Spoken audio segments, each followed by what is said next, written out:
The title of my presentation is the EU's deep and comprehensive free trade areas with Ukraine, Moldova and Georgia.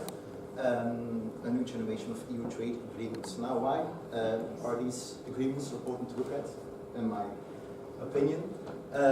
But the first and foremost, the most obvious reason is that these DCFTAs, which are part of integral association agreements, are one of the most controversial agreements actually ever signed by the European Union, because as we know, it was with regard to the Ukrainian DCFTA, it was the decision of the previous government of Ukraine not to sign this agreement.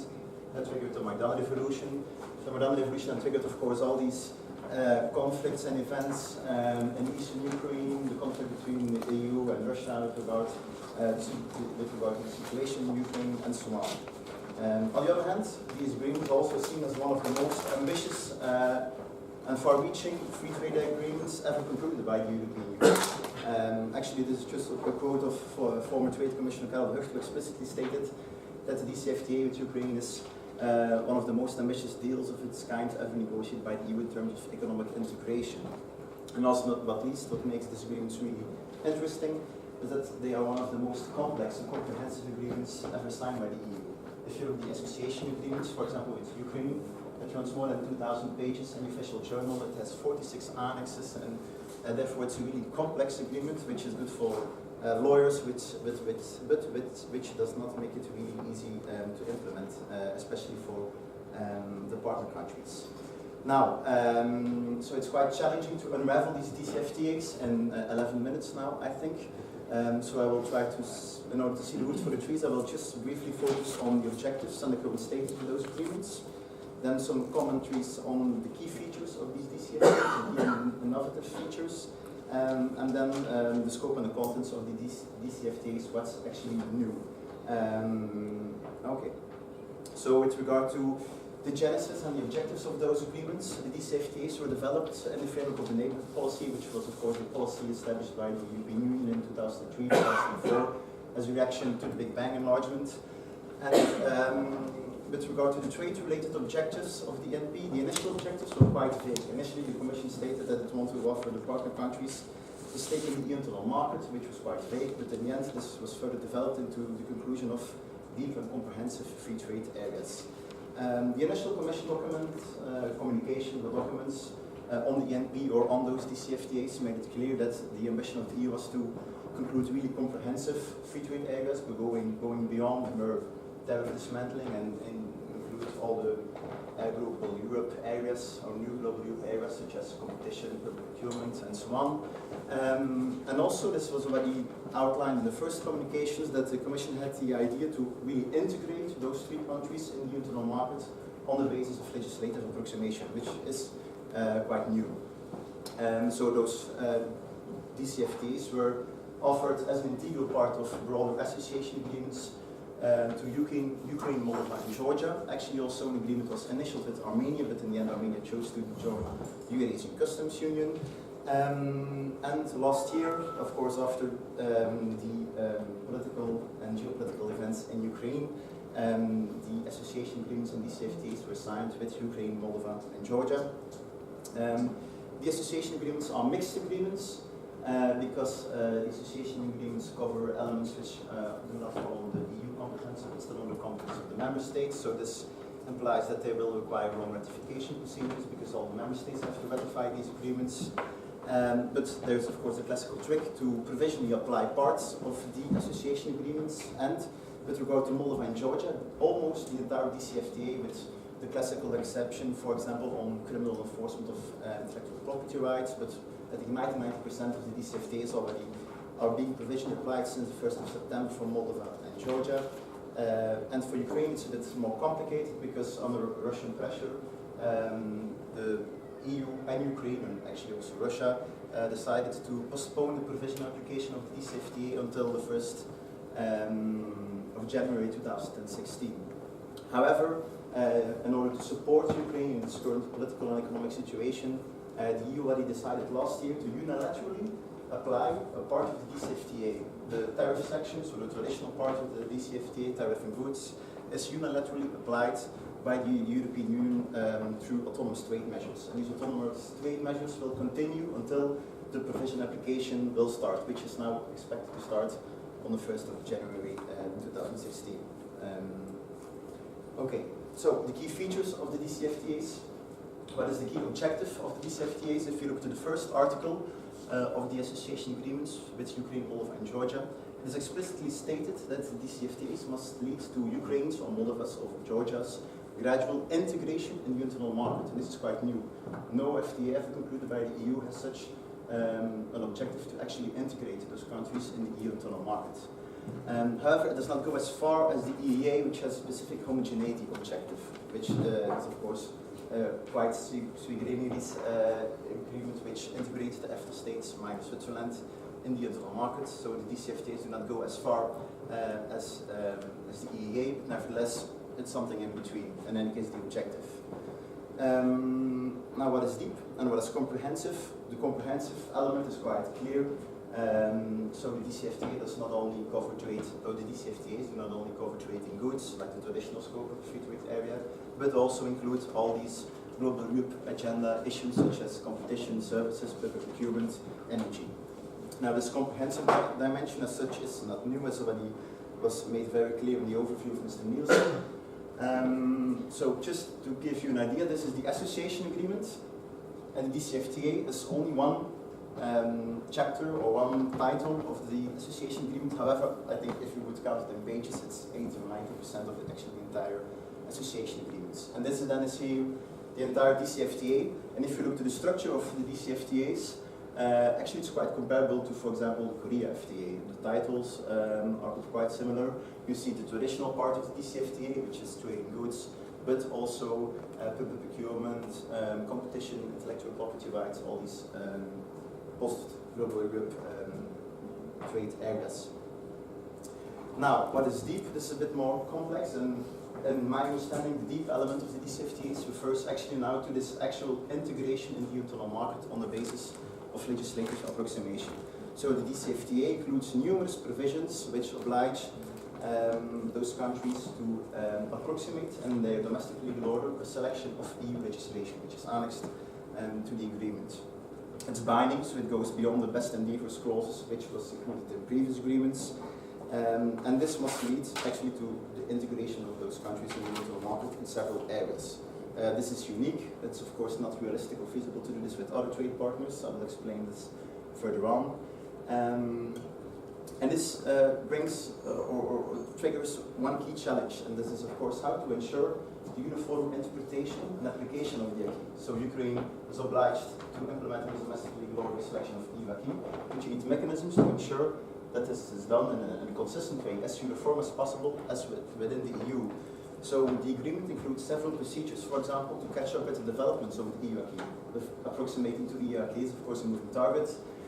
So there are different procedures in the DCFTA which enable the parties to update the annexes in the light of the legislative developments at the level of the European Union.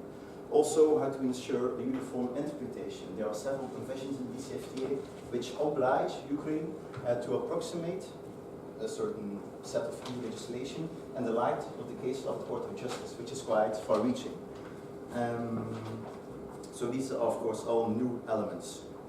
And one specific unique element as well in DCFTAs is what I call market access conditionality. So in several chapters of the DCFTA, but not all chapters, Ukraine or Moldova or Georgia will be granted or given a specific type of additional far-reaching access to the EU internal market, but only if the EU decides, after really strict monitoring procedures, that Ukraine or Moldova or Georgia have actually implemented a specific set of approximation commitments. I will give some examples further on, but the procedure is mostly like this. So you have the DCFTA chapter. It obliges Ukraine to approximate to a set of EU acquis, which is annexed to the agreement. Then there is a transitional period in which those agreements must implement the EU acquis. There are strict monitoring provisions. There are even, and this is quite far-reaching, that EU institutions can do on-the-spot missions in those countries to really check to what extent approximation is being implemented, is achieved. And then after a positive monitoring procedure, the additional type of market access will be granted. And this makes the DCFTAs really complex, because almost every chapter of the DCFTA has its own mechanisms, on the one hand, to ensure this market access conditionality, and also almost every DCFTA chapter has its own mechanisms to assure this uniform interpretation and application of the EU acquis. Some chapters include an obligation, for example, for ECG, so case law of the Court of Justice conform interpretations, others do not, and this makes these agreements really complex legal texts. Now, the scope and contents of the DCFTAs, what's new? So, in any case, this market access conditionality and all these binding legislative approximation clauses are new. I have to go fast. Just in several areas, for example, technical barriers to trade, establishment, public procurement and competition are also new elements. For example, in the area of TBT, the agreement foresees an ACA, which is an agreement on conformity, assessment and acceptance of industrial products. This is a kind of mutual recognition agreement. Actually, such ACAs are also foreseen in other free trade areas, for example, with the Mediterranean countries, or the stabilization with the Western Balkan countries and the stabilization and association agreements. However, really this strict conditionality approach is unique and is new in the DCFTAs. In the area of services and establishment, there are also new elements. For example, in the area of establishment, there is a negative list approach. So there's a general obligation to liberalize everything only, or with the exception of those sections that are mentioned in the annex. Because normally EU uses positive lists for services liberalization, meaning that only those sections which are annexed to the agreement, only for those sections there is market access and national treatment with reservations.